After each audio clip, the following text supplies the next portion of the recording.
Assalamualaikum warahmatullahi wabarakatuh. Saya Agnesia Rulia Yurmawati, NIM 236. Di sini saya akan menjelaskan tentang ethics, legal liability, and client acceptance.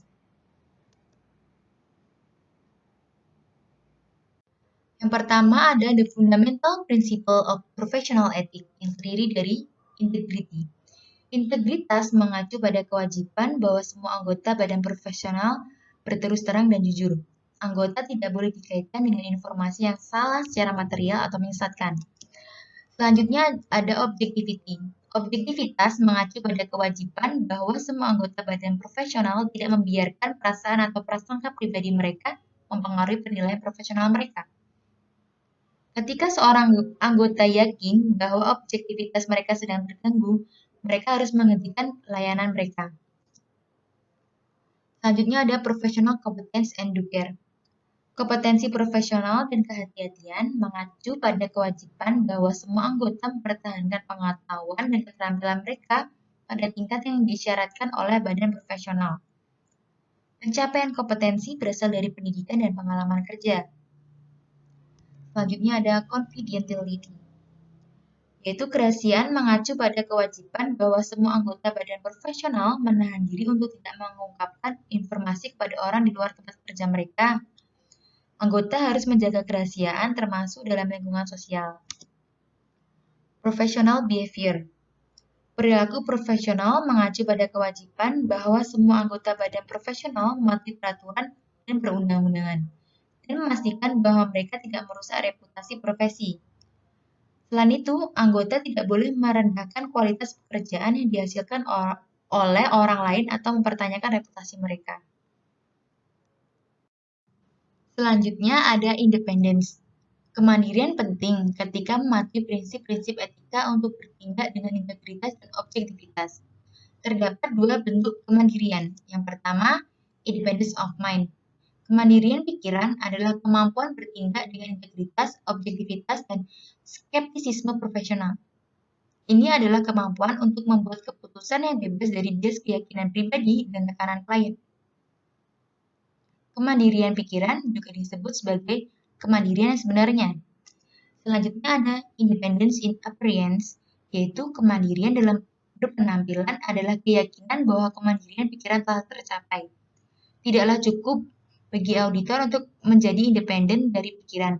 Mereka juga harus terlihat mandiri. Kemandirian dalam berpenampilan juga disebut sebagai kemandirian yang dirasakan. Kemandirian pikiran dan kemandirian dalam berpenampilan penting bagi setiap auditor pada setiap perikatan audit.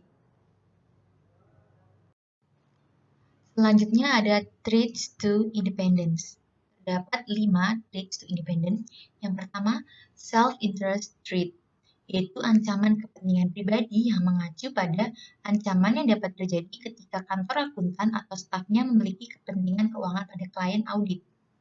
Selanjutnya, self-review trait, ancaman peninjauan sendiri, yang mengacu kepada ancaman yang dapat terjadi ketika tim asuransi perlu membentuk opini tentang pekerjaan mereka sendiri atau pekerjaan yang dilakukan oleh orang lain di perusahaan mereka.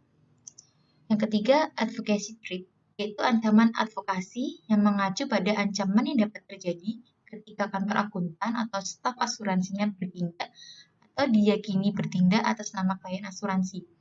Dalam kasus seperti itu, objektivitas penyedia jaminan mungkin dipertanyakan.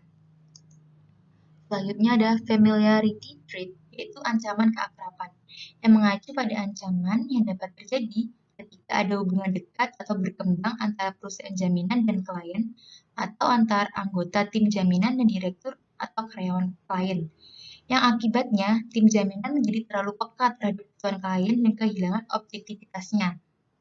Yang terakhir ada intimidation trait. Ancaman intimidasi mengacu pada ancaman yang dapat terjadi ketika anggota tim jaminan merasa terancam oleh staf atau direktur klien, yang mengakibatkan tim asuransi tidak dapat bertindak secara objektif karena percaya bahwa jika mereka melakukannya, mungkin ada konsekuensi negatif berdasarkan ancaman yang diterima. Selanjutnya ada safeguard to independence. Dalam safeguard to independence ada 3. Yang pertama, safeguard created by the profession, legislation, or regulation, yaitu perlindungan yang dibuat oleh profesi, undang-undang, atau peraturan. Perlindungan terhadap independensi termasuk pendidikan akuntan tentang ancaman terhadap independensi, pembentukan kode etik dan undang-undang yang mensyaratkan auditor independen, dan pernyataan tentang independensi tersebut dibuat dalam laporan tahunan klien. Selanjutnya ada safeguard created by client, yaitu perlindungan yang dibuat oleh klien. Perlindungan ini dapat mengurangi tetapi tidak menghilangkan ancaman terhadap kemerdekaan. Untuk memastikan efektivitasnya, klien harus memastikan bahwa kebijakan dan mekanisme yang ditetapkan bekerja secara efektif. Yang terakhir ada safeguard created by accounting firm, yaitu perlindungan yang dibuat oleh kantor akuntan. Kantor akuntan memiliki berbagai perlindungan untuk memastikan independensi. Mereka memiliki kebijakan dan prosedur untuk memastikan kualitas layanan mereka dan memberikan pendidikan berkelanjutan bagi staf mereka mengenai kebijakan dan prosedur.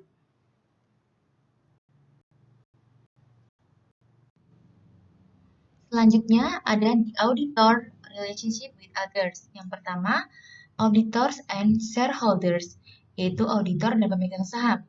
Laporan audit ditujukan kepada para pemegang saham dari perusahaan yang diaudit, yang artinya pemegang saham diakui sebagai penerima utama laporan keuangan dan laporan audit terlampir. Pemegang saham mengandalkan laporan audit dan opini yang terkandung di dalamnya untuk menginformasikan kepada mereka tentang keandalan informasi yang diberikan oleh manajemen perusahaan dalam laporan keuangan. Selanjutnya ada auditor and the board of director, yaitu auditor dan dewan direksi.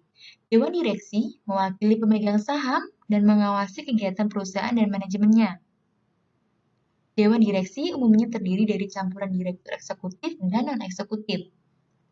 Direktur eksekutif juga merupakan bagian dari tim manajemen perusahaan. Mereka adalah karyawan tetap perusahaan.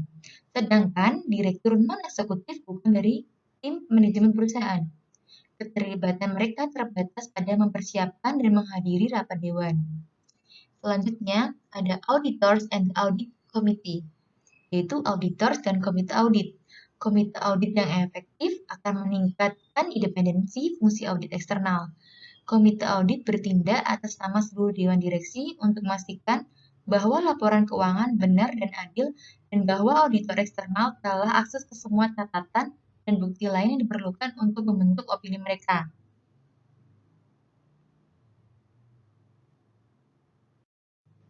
Yang terakhir dari the auditor relationship with others ada auditors and internal auditors.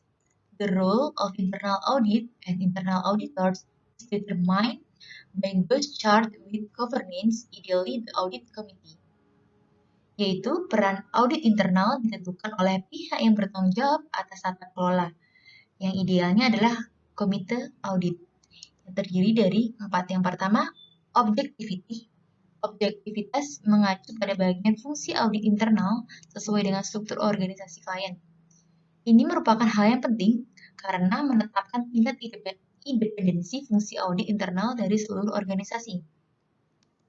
Yang kedua ada technical competence, yaitu kompetensi teknis yang mengacu kepada keterampilan, pelatihan, dan kemampuan tim audit internal. Yang ketiga ada due professional care. Kecermatan profesional mengacu pada dokumentasi, perencanaan, dan pengawasan fungsi audit internal. Yang keempat, ada communication, yaitu komunikasi antara auditor internal dan eksternal dicapai melalui penjadwalan rapat rutin. Auditor eksternal memiliki akses ke dokumentasi audit internal sesuai kebutuhan. Dan auditor eksternal menginformasikan audit internal masalah apapun yang memengaruhi pekerjaan mereka yang muncul selama pelaksanaan audit eksternal. Audit internal dan eksternal harus bebas berkomunikasi tanpa campur tangan dari manajemen atau staf klien. Selanjutnya ada legal liability. The external auditor must exercise due care when conducting an audit. This means that the auditor must be diligent in applying technical and professional standard and document its stake in the audit process. Yaitu auditor eksternal harus berhati-hati saat melakukan audit. Jika auditor ditemukan lalai, mereka dapat dituntut atas kerusakan oleh klien mereka atau pihak ketiga. Ada 4 jenis tanggung jawab hukum yang dimiliki auditor. Yang pertama, legal liability to clients. Klien harus membuktikan bahwa auditor berutang kepada mereka. Klien harus membuktikan bahwa auditor gagal dalam kinerja audit mereka dengan menjadi ceroboh dan melanggar tugas mereka. Untuk membuktikan bahwa auditor telah lalai, penggugat di klien atau pihak ketiga harus menetapkan, misalnya, bahwa auditor tidak mematuhi standar audit, pernyataan etika, elemen hukum yang berlaku pada saat mengaudit. Selanjutnya ada contributory negligence, yaitu jika auditor telah terbukti lalai, masing-masing pihak harus dimintai pertanggungjawaban sebanding dengan kesalahan mereka. Yang ketiga ada legal liability to third parties, yaitu menetapkan bahwa auditor memiliki kewajiban perhatian kepada pihak ketiga yang tidaklah mudah. Pihak ketiga termasuk siapapun selain klien dan pemegang saham yang menggunakan laporan keuangan untuk membuat keputusan. Yang terakhir ada avoidance of litigation. Ada beberapa cara auditor dapat menghindari litigasi. Yang pertama, mempekerjakan staf yang kompeten. Yang kedua, melatih staf dan memperbarui pengetahuan secara teratur. Yang ketiga, memastikan kepatuhan terhadap peraturan etika. Yang keempat, memastikan kepatuhan dengan peraturan audit. Yang kelima, menerapkan kebijakan dan prosedur yang memastikan. Yang terakhir, dari bab ini ada client acceptance and continuance decision, yaitu keputusan penerimaan dan kelanjutan klien. Tahap pertama dari setiap audit adalah penerimaan atau kelanjutan keputusan klien. Langkah pertama melibatkan penilaian integritas klien. Saat menilai integritas klien, auditor akan mempertimbangkan yang pertama, reputasi klien, manajemen, direktur, dan pemangku kepentingan utama. Yang kedua, alasan yang diberikan untuk beralih terima audit atau keputusan penerimaan klien. Yang ketiga, sikap klien terhadap exposure dan manajemen risiko. Tahap terakhir dalam proses penerimaan dan keputusan berkelanjutan, klien melibatkan persiapan surat perikatan. Tujuan surat perikatan adalah untuk menjelaskan ketentuan perikatan audit untuk menghindari kesalahpahaman antara auditor dan klien mereka. Sekian dan terima kasih yang dapat saya sampaikan. Semoga apa yang saya sampaikan bisa bermanfaat dan berguna untuk kita semua. Wassalamualaikum warahmatullahi wabarakatuh.